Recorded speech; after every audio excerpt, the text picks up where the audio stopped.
Very good afternoon, Team Zimbabwe, and welcome to Africa and Beyond Television Network. And this afternoon, just talk about the possible moves of President Emerson Mnangagwa from now onwards. So we have seen President Emerson Mnangagwa's team making a move on Nelson Chamisa. So if it was not him, we wouldn't have seen Triple C being attacked, being destroyed, like what happened. But it happened because it seems as if they had his blessings. So that was point number one, to eliminate Nelson Chamisa politically. So right now, they believe that he's done and dusted. They believe that he's out of the picture. And that is their conclusion. What is the next step? What is this next plan of action? It will be to tell Parliament to amend the Constitution and allow for an extension of term. So we need to expect an extension of term for President Emerson Mnangagwa from 2028 going forward. What it means is we are likely going to see the term limit being removed entirely. Once the term limits are removed entirely, the next step is going to be more interesting. They will start to work on making sure that they remove some unwanted persons within the ranks and files of those in the forest. So you start to see people being removed one by one. You start to see promotions being made. And before you know it, you see very key appointments being made to the positions of CDF. Once those appointments to the positions of CDF are made, there is the greatest possibility that you will see the VPs who will be fighting to take over in 2028 elections. You start to see them being removed. So it will start, this faction will start from bottom. They will start to remove everybody who is working with those who would want to succeed. They'll be removed. They'll be moved out of the picture. Once that is done, then you will see a new vice president from within the family being appointed and being installed. So what you need to understand is, at this moment in time, Zimbabwe does not have a minister of state security. It doesn't have an official minister of state security who is running the state security of Zimbabwe's nation. That is very interesting.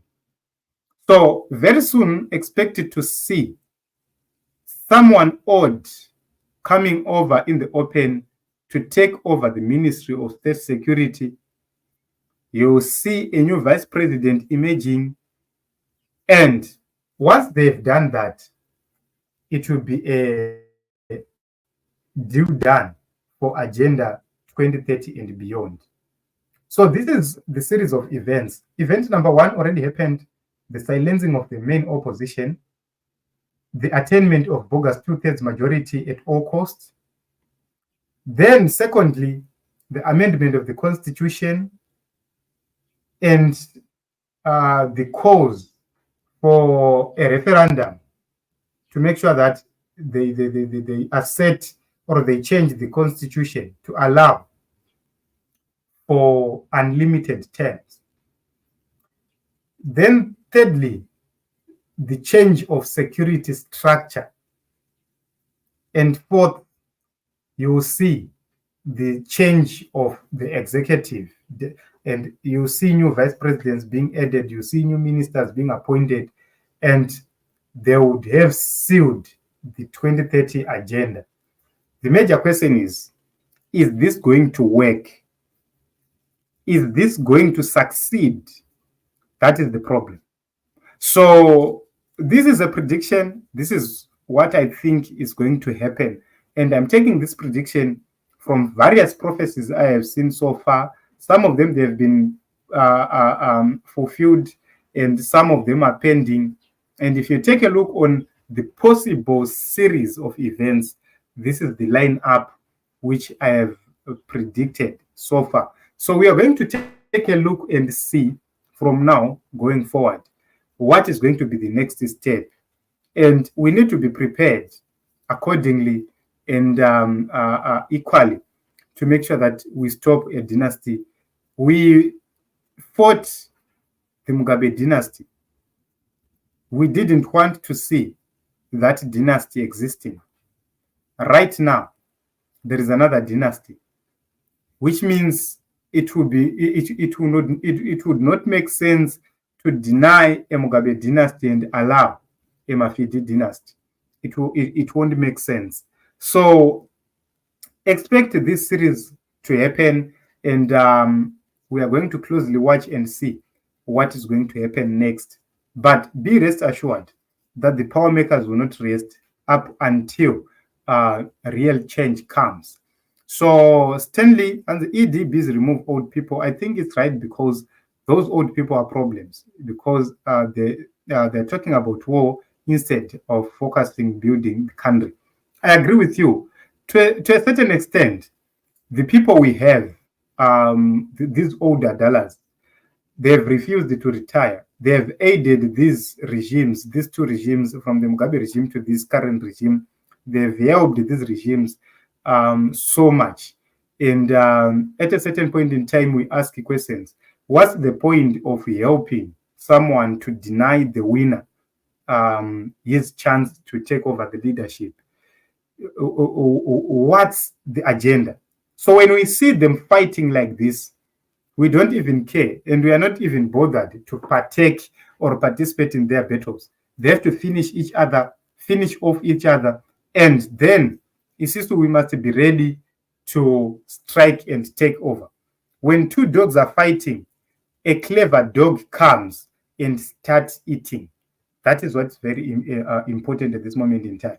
So it is strategic for the main opposition leader to remain in hibernation up until a time comes where you have to strike and take advantage. This is my own thinking, because these greedy people, they will never leave each other. Right now, they're going to destroy each other. This time around, they're going to destroy each other left, right, and center, because certain interests have been placed ahead, and they are now fighting for the control. And, it's now about a dynasty and the existence of ZANU-PF. So those within ZANU-PF, they know that the old ZANU-PF we knew, which was full of Mao veterans and everyone else, that ZANU-PF is not going beyond 2028. It's collapsing.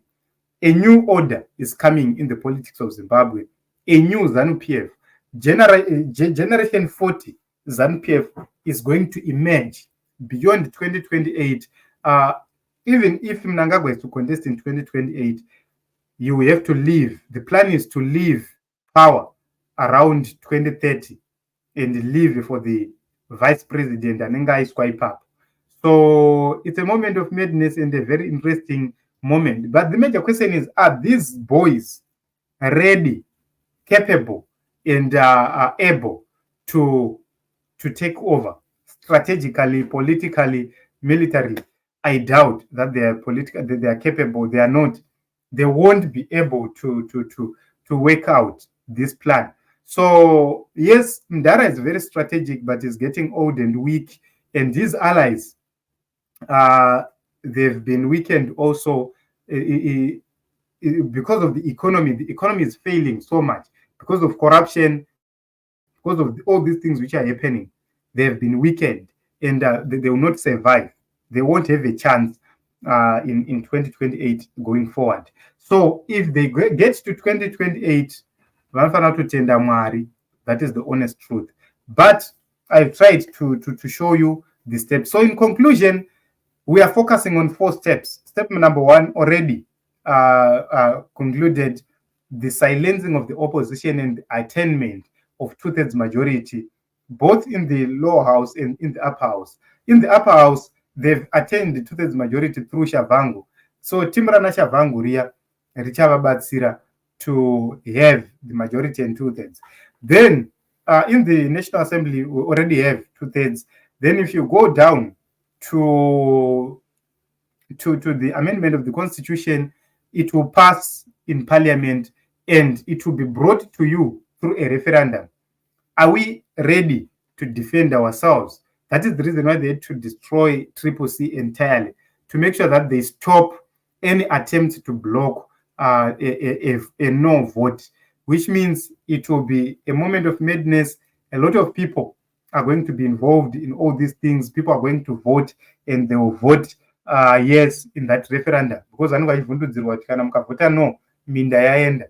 So vakaratidzirwa maexamples and they will be told zviya zvamakaona zviya zvitete pane zvinouya, and they will vote yes in the rural areas.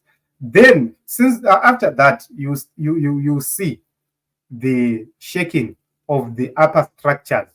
So those are the stages which I believe are going to happen. Remember, this is a prediction of events, but I have taken some notes from some prophecies which have been thrown around to try and find the guidelines, where are we going as a nation. So we need to be vigilant, we need to be prepared, and we need to be very careful.